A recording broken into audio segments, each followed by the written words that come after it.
linking the text to the rubric is often can be quite challenging. And with the common module rubric, there are some pretty technical terms in there. And one of the ones I just wanted to focus on in relation to George Orwell's 1984 was how to link that text with the rubric terminology, which is to discuss the paradoxes and inconsistencies that are evident between human motivations and behavior. So obviously that sounds quite dense. So I just wanted to break that down. So when you're looking at 1984, the government within 1984, the party, they're trying to say that they are creating stability. They're taking care of their population. You've got Big Brother, that although obviously Orwell creates these like images of him being quite ominous, and Winston like shows that kind of like the sort of intimidating eyes watching you and so forth. But he's also depicted as this like fearless, commander, like the big brother. And even saying big brother is like almost like protective and will take care of you.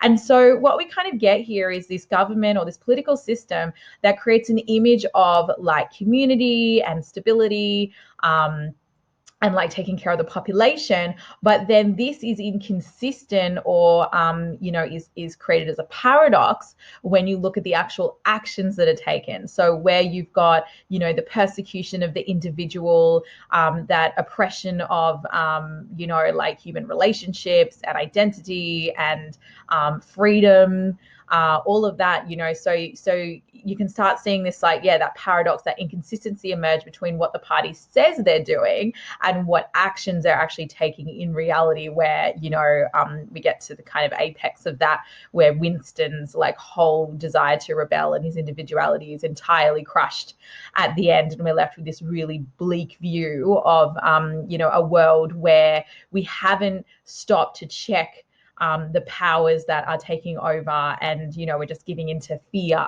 and kind of saying, oh well, do whatever you need to do to protect us, but then that ends up turning into like oppression and the suppression of individuality, etc. So hopefully that helps in terms of just having you understand how to use that terminology, because of course all of the questions that you get will be coming from the rubric, and even if and regardless, you should be incorporating those parts of the rubric into your answers, alongside obviously the main focus being on answering the actual question given.